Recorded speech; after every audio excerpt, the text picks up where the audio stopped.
ರಾಜ್ಯದಲ್ಲಿ ಶುಕ್ರವಾರ ಭಾರೀ ಮಳೆಯಾಗಲಿದೆ. 14 ಜಿಲ್ಲೆಗಳಿಗೆ ಯೆಲ್ಲೋ ಅಲರ್ಟ್ ಘೋಷಣೆ ಮಾಡಲಾಗಿದ್ದು, ರಾಜ್ಯದಲ್ಲಿ ಮುಂದುವರೆದ ಪುಷ್ಯ ಮಳೆಯ ಅಬ್ಬರ.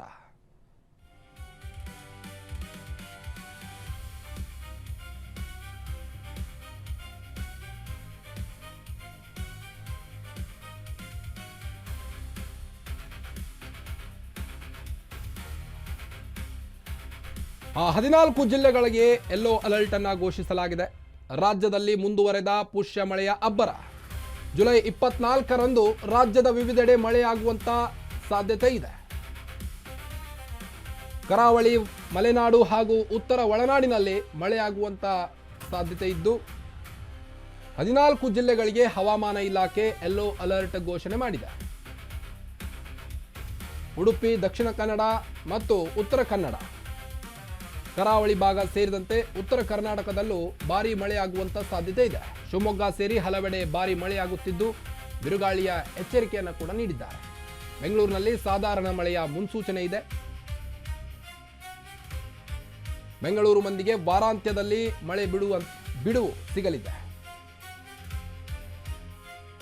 ರಾಜ್ಯದಲ್ಲಿ ಶುಕ್ರವಾರ ಭಾರೀ ಮಳೆಯಾಗುವಂತ ಸಾಧ್ಯತೆ ಇದೆ. ಈಗಾಗಲೇ ಕರಾವಳಿ ಪ್ರದೇಶದಲ್ಲಿ ಹವಾಮಾನ ಇಲಾಖೆ ಮೀನುಗಾರರಿಗೆ ನದಿಗೆ ಇಳಿಯದಂತೆ ಮುನ್ನೆಚ್ಚರಿಕೆಯನ್ನು ನೀಡಿದೆ. ರಾಜ್ಯದಲ್ಲಿ ಮುಂದುವರೆದಂತ ಪುಷ್ಯ ಮಳೆಯ ಅಬ್ಬರ. ಮಳೆ ಇಲ್ಲ ಅಂತ ರೈತರು ಸಂಕಷ್ಟ ಪಡ್ತಾ ಇದ್ರು. ಆದ್ರೀಗ ವರುಣದೇವ ಮತ್ತೆ ಕೃಪೆ ತೋರಿದ್ದಾರೆ. ಜುಲೈ 24ರಂದು ಮತ್ತೆ ಮಳೆಯಾಗುವಂತ ಸಾಧ್ಯತೆ ಇದೆ.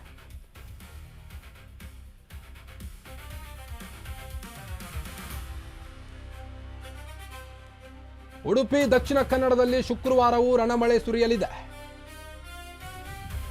ಉತ್ತರ ಕನ್ನಡ ಜಿಲ್ಲೆಯ ಹಲವೆಡೆ ಅತಿ ಭಾರೀ ಮಳೆ ನಿರೀಕ್ಷೆ ಇದೆ. ಶಿವಮೊಗ್ಗ ಮತ್ತು ಚಿಕ್ಕಮಗಳೂರಿನಲ್ಲೂ ಕೂಡ ಒಂದೆರಡು ಕಡೆ ಭಾರೀ ಮಳೆಯಾಗುವಂತ ಸಾಧ್ಯತೆ ಇದೆ. ಮೈಸೂರು ಜಿಲ್ಲೆಯ ಕೆಲವೆಡೆ ಬಿರುಗಾಳಿ ಸಹಿತ ಹಗುರ ಮಳೆಯಾಗುವಂತ ಸಾಧ್ಯತೆ ಇದೆ. ಬೆಂಗಳೂರು ಸೇರಿದಂತೆ ಹಲವು ಜಿಲ್ಲೆಗಳಲ್ಲಿ ಹಗುರ ಮಳೆಯಾಗುವಂತ ಸಾಧ್ಯತೆ ಇದೆ. ಬಳ್ಳಾರಿ, ಬೆಂಗಳೂರು ಗ್ರಾಮಾಂತರ, ಬೆಂಗಳೂರು ನಗರ, ಚಾಮರಾಜನಗರ, ಚಿಕ್ಕಬಳ್ಳಾಪುರ, ಚಿತ್ರದುರ್ಗ, ದಾವಣಗೆರೆ,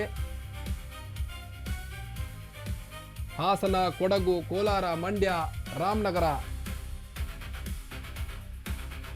ತುಮಕೂರು ಹಾಗೂ ವಿಜಯನಗರ ಜಿಲ್ಲೆಗಳಲ್ಲಿ ಸಾಧಾರಣ ಮಳೆಯಾಗುವಂತ ಸಾಧ್ಯತೆ ಇದೆ.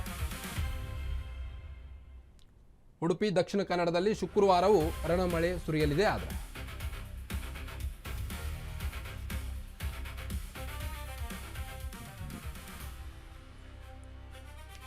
ಇನ್ನ ಯಾವ್ಯಾವ ಜಿಲ್ಲೆಗಳಲ್ಲಿ ಯೆಲ್ಲೋ ಅಲರ್ಟ್ ಅನ್ನ ಘೋಷಣೆ ಮಾಡಿದೆ ಹವಾಮಾನ ಇಲಾಖೆ ಅನ್ನೋದನ್ನ ತೋರಿಸ್ತಾ ಹೋಗ್ತೀವಿ. ರಾಯಚೂರು, ಬಾಗಲಕೋಟೆ, ಕಲಬುರಗಿ, ಬೆಳಗಾವಿ, ಬೀದರ್, ಧಾರವಾಡ, ವಿಜಯಪುರ, ಗದಗ ಇಲ್ಲೆಲ್ಲ ಯೆಲ್ಲೋ ಅಲರ್ಟ್ ಅನ್ನ ಘೋಷಣೆ ಮಾಡಲಾಗಿದೆ. ಕರಾವಳಿ, ಮಲೆನಾಡು ಹಾಗೂ ಉತ್ತರ ಕರ್ನಾಟಕದ ಭಾಗದಲ್ಲಿ ಜಾಸ್ತಿ ಮಳೆಯಾಗುವಂತ ಸಾಧ್ಯತೆ ಇದೆ. 14 ಜಿಲ್ಲೆಗಳಿಗೆ ಹವಾಮಾನ ಇಲಾಖೆ ಸೂಚನೆಯನ್ನು ನೀಡಿದೆ, ಮಳೆಯ ಮುನ್ಸೂಚನೆಯನ್ನು ನೀಡಿದೆ. ಶಿವಮೊಗ್ಗ ಸೇರಿ ಹಲವೆಡೆ ಭಾರೀ ಮಳೆಯಾಗುವಂಥ ಸಾಧ್ಯತೆ ಇದ್ದು, ಬಿರುಗಾಳಿ ಸಹಿತ ಮಳೆ ಆಗುತ್ತೆ ಅಂತ ಎಚ್ಚರಿಕೆ ನೀಡಿದೆ. ರಾಜ್ಯದಲ್ಲಿ ಶುಕ್ರವಾರ ಭಾರೀ ಮಳೆಯಾಗುವಂಥ ಸಾಧ್ಯತೆಯು ದಟ್ಟವಾಗಿ ಕಾಣ್ತಾ ಇದೆ. ಈಗ